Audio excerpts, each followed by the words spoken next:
Hello everyone. Welcome to the Blue Cafe. It's good to be back. Now on to today's story.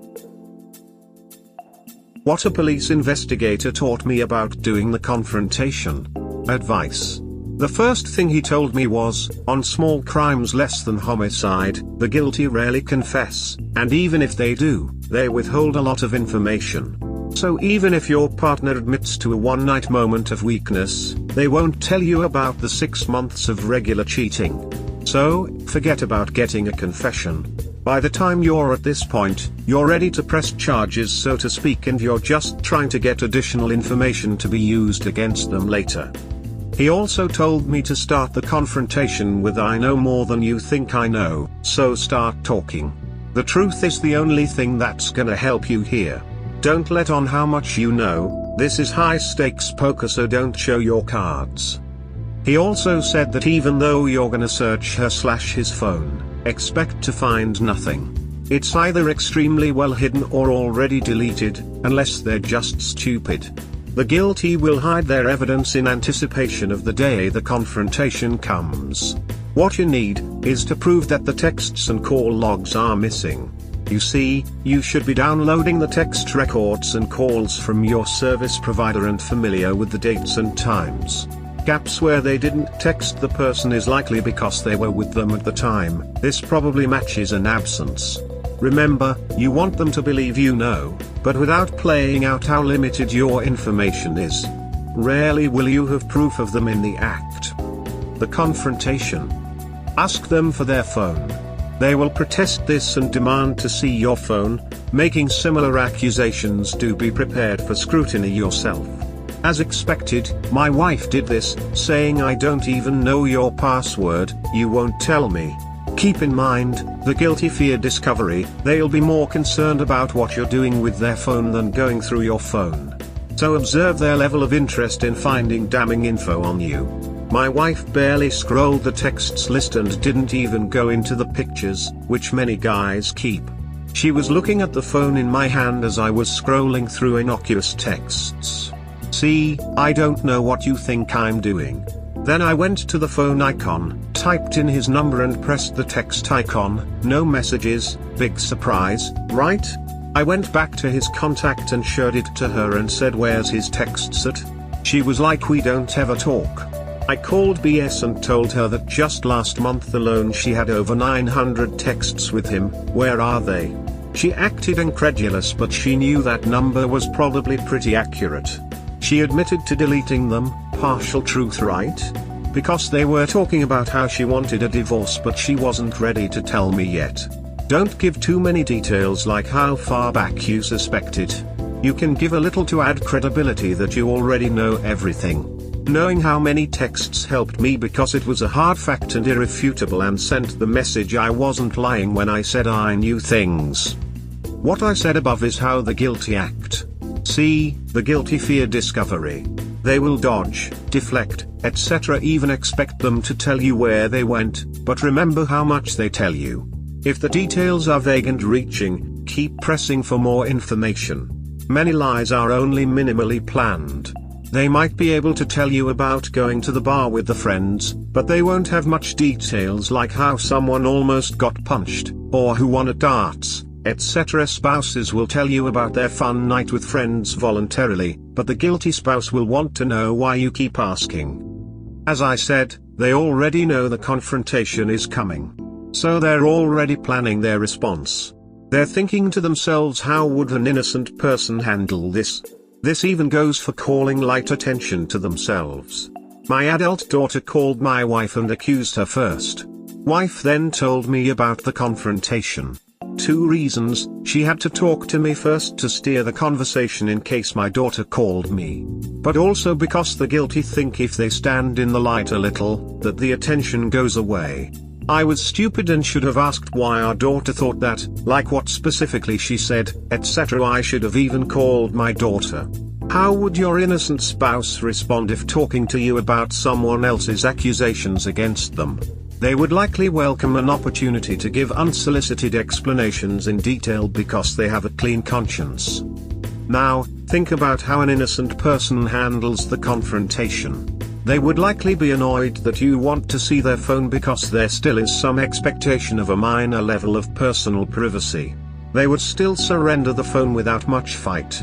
They would be confused more than anything really. The innocent don't try to deceive and don't certainly rehearse it. Also, remember this, the best lies have some truth mixed in them. My wife claimed she was alone at the tattoo shop getting sketches done. But she didn't come home with any sketches, she didn't take pictures of them, and had very little detail.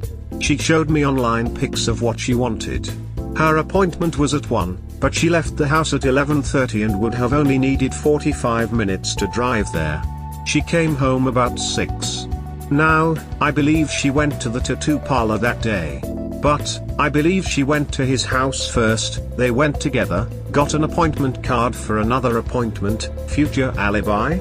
Maybe had a nice lunch together, and then went back to his place for a romp and then came home. It was that evening I confronted her. So don't expect just because they can prove their whereabouts, doesn't mean they can account for all the time easily. She said traffic was really bad, but no details about the crash like a blue Honda flipped over, etc. She also said she went to Home Depot looking for some rings for a lifting strap but couldn't find them, empty-handed errands. There's more things he taught me but I can't recall all of them. We'll update if I remember. So it sounds like the marriage is over? Have you talked to your daughter yet and found out what she knows? I hope this all falls the way you want it to. Honestly, the first couple days hurt, but he can have her.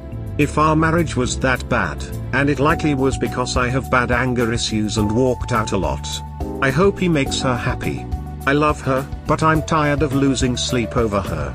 After 41 hours of not being able to sleep, I slept good last night for 9 hours and felt great waking up. We're cohabitating for the kids and agreeable about how to split things up. We'll see how that goes, but I'm taking steps to protect myself. I want her to pay her half of the house payments first to show she doesn't need my money. I don't desire to give her spousal support, so I want to make sure she's demonstrating the ability to support herself first. I am so ducking proud of you, Una. Your self-awareness, reflection and of course the whole cyborg-like rationality in Sherlock Holmesing the duck out of investigating your wife's infidelity are just. I am at a loss of words. Thank you so much for sharing this. Please don't ever delete. Hopefully this gets pinned. All the very very best to you. You got this, and please don't overestimate your anger issues. Work on them, like you said, but nobody's perfect, none of us. My mission is my kids now. I'm working towards ensuring their well-being. She's probably gonna find out having an affair with this other dude and having a real relationship are entirely different animals. When you only have to see the good parts, everything is great, throwing in all the bad will change stuff fast. Keep up the good decisions and look out for yourself, and your younger kid. Who knows, maybe they have their best years ahead of them, maybe the relationship ends up short. Either way, not something I have control over. Honestly, though, I have my own personal demons to contend with. If my anger issues, etc., are the catalyst for her leaving, then I would have to work on myself before accepting any attempt at reconciliation. Otherwise, we'd just be setting ourselves up for failure again. She was faithful for over 25 years, so cheating isn't in her nature. She was done with the marriage and took the coward's way out. You seem to own your part, but I think if you knew everything, it would be hard for you to justify and explain it away. And as you said, you will never know everything. I'm sorry for you. But good for you in trying to take stock of yourself, because you need to look after yourself now. Best of luck and sending good vibes. Your anger issues do not give her an excuse to go sleep around. Period. Also, never take a cheater back. They will never have respect for you. If you take her back, she will cheat again eventually. It's better to build a new relationship with somebody else. Remember, cheating is not a mistake, it's a decision. Writing 5 instead of 6 on your keyboard is a mistake. Deleting texts, potentially giving USDDS, and lying to your face, is not a mistake. It's a bunch of decisions. Also, check for STDs. You don't know if she was making him use a rubber, or how many more guys there might have been. Good luck. I have enough information to know it's one guy. She's choosing this affair over her kids. I'm in the house still, but now I'm keeping a log of everything. Each day I'm closer to the big D, but she's making enough dumb mistakes that it's gonna hurt her. She has such a strong motherly instinct that this is unnatural. I'm watching for signs of drug abuse now. Do check for STDs through. You never know. Maybe your wife is just a side piece for that guy. And motherly instinct? What do you mean? Everyone has anger issues to varying degrees, but the point is how much they controlled it without hurting others. It's good that you are self-aware about it, but I don't think you should take the blame for this. I don't mean to say that anger is good. I'm sorry for your situation, and pray for you and your daughter. You being an angry man, have handled this very calmly. Good of you, and I am proud of you. When I being a lady, rolling eyes face, had so much anger that I wanted to beat my husband and AP badly that the life in her should have almost gone out. This is because she had the cruelty to allow him to marry me only for the benefits and to take advantage of my innocence, spoiling my life. Their affair has been from years, even before she got married and continued after his marriage with me. Even if you are the angry man, did you hurt her to the point where she decided to cheat? I don't think so, but still if she was not happy with it, she could have asked you for a divorce instead of cheating. What she did in the end, is way worse than your anger issues. Oh, she took the coward's way out. I think she expects me to run again and then she'll move him in. Yeah, no. I don't know why I got downvoted for expressing my opinion, but I don't care. Yes, please don't run or take her back. Taking your word, you loved her even though you had anger issues and she should have worked on it with you or asked for a divorce instead of cheating. Wait, do you mean you intend to cohabitate long term? I was 100% with everything else until I saw that. I can't see that working out well. How are you going to handle it when she brings douchebag guy home? Especially with admitted anger issues. Amazing post regardless, and good luck. I'm an angry person, but also not violent. I'm staying here, we both own this house. She's constructively abandoning it by not being here, as well as abandoning the kids. Each day I realize it more and more that this won't work. But when it does, it'll be her that's gonna have to leave. I think she's expecting I'll walk out again like I've done in the past. Well, I don't intend to because my resolve to not get burned by this woman is strengthening. She can go live with him in his pathetic trailer. Empty-handed errands. Yep. Always gone to get something, but never getting it. A dead giveaway. Phone data/call logs only works for texting, but there are so many apps now that a cheater can very easily cover their tracks so that there is no evidence on the bill. FB Messenger, Snapchat, etc. But overall I agree with a lot of what you had to say and it was really well put together. Thank you. Oh, I know. Funny that after the confrontation, the texts stopped cold. She took it underground. Yep. I utilized these tactics with my NX. My interrogation class from the academy came in handy. In a few instances she bought into the I know more than you're telling me, and in the last instance, she was just plain stupid and left her phone unlocked, unattended, and didn't delete a week's worth of texts between her and another man. She even said out loud that she was stupid. Lol. Why wouldn't she delete them? Because a narcissist lives off of validation from others' supply, and she wanted to look over the texts again and again when I wasn't there to feed her non-existent ego/self-esteem. Complete wretches. This is very accurate.